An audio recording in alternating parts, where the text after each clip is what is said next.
फरवरी के महीने में मौसम करवट बदलने लगता है। वहीं ठंड के मौसम की विदाई लगभग शुरू हो चुकी है। जहां दिन में तेज धूप और गर्मी का एहसास होने लगा है। यही सीजन होता है जब किसान गर्मी की फसलों की तैयारी शुरू कर देते हैं।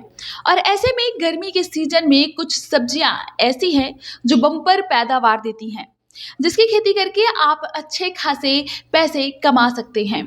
वहीं कृषि वैज्ञानिक बताते हैं कि बरसात और ठंड के बाद फरवरी माह से जायद सीजन की शुरुआत हो जाती है। इसमें कई ऐसी बागवानी की फसलें हैं जिनकी खेती करके अच्छी आमदनी हासिल कर सकते हैं, जैसे लौकी, गिलकी, भिंडी, खीरा, कद्दू, तरबूज, तरबूजा, ककड़ी, बैगन और टमाटर। ये वो सब्जियां हैं जिनकी खेती जायद सीजन में बड़ी आसानी से की जा सकती है और मौसम भी इनके मुसीद होता है। बस थोड़ी बातों का ख्याल रखना होता है और बहुत कम समय में ये सब्जियां प्रोडक्शन देने लगती हैं।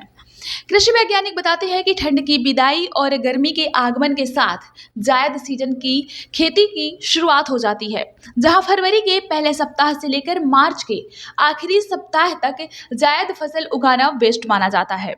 वैसे भी जायद के सीजन में खीरा, कलिंदर, तरबूजा, भिंडी, बैगन, टमाटर, लौकी, कद्दू ये वो सब्जियां हैं जिनकी खेती अक्सर होती है। बता दें, इन सब्जियों की फसल 60 से 80 दिनों में अच्छा खासा प्रोडक्शन देना शुरू कर देती हैं और गर्मी के सीजन में इन सब्जियों की डिमांड भी अच्छी होती है। इसकी खेती के लिए मिट्टी को अच्छे से तैयार कर खेतों की अच्छी तरह से जुताई करवा लें। फिर अगर गोबर खाद मिल जाए तो खेतों पर गोबर खाद डलवा दें और फिर एक बार जुताई करके उस गोबर खाद को खेतों पर फिर से मिलवा दें।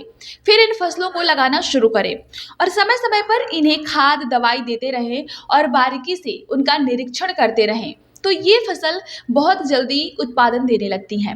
साथ ही इन सब्जियों की खेती करने से फायदा यह भी होता है कि यह गर्मी की सीजनल सब्जियां होती हैं और जब तेज गर्मी होती है तो इनमें रोग भी कम लगते हैं, कीट व्याधि बीमारियां भी कम लगती हैं और दवाइयों का भी कम इस्तेमाल करना होता है। वैसे देखा जाए तो गर्मी के सीजन में जो सब्जियों की फसलें होती हैं काफ़ी डिमांडिंग होती हैं।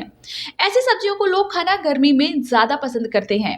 खीरा, ककड़ी, कलिंदर ये वो फसलें होती हैं जिनकी बहुत अच्छी डिमांड होती है और लोग इन्हें हर दिन खरीदते हैं और इनका सेवन गर्मियों में करते हैं। वहीं अगर बात उनकी खेती की जाए तो किसानों को माला माल कर सकती हैं। इसके अलावा प्रचंड गर्मी के लिए कद्दू, लौकी जैसी सब्जियां भी लोग खाना बहुत पसंद करते हैं। वैसे तो आज के समय में सिंचाई के लिए कई अलग अलग अत्याधुनिक साधन आ चुके हैं, लेकिन सब्जियों के लिए ड्रिप की सिंचाई तकनीकी बहुत ज़्यादा चल रही है और हर जगह आपको देखने को मिल जाएगी। इसके अलावा कई लोग सब्जियों वाले छोटे छोटे स्प्रिंकलर से भी सिंचाई करते हैं और गर्मी के सीजन में जब सब्जियों की फसल लगाते हैं तो पानी का विशेष ख्याल रखना होता है। बता दें, पानी की कमी फसल पर नहीं होनी चाहिए क्योंकि तेज गर्मी होती है, प्रचंड धूप, नमी बनी रहे फसल पर इसका विशेष ख्याल रखना होता है। ऐसे में ड्रिप और मल्चिंग तकनीकी सब्जी भाजी की खेती के लिए बहुत ही शानदार तकनीकी है। ब्यूरो रिपोर्ट, स्वतंत्र इंडिया न्यूज।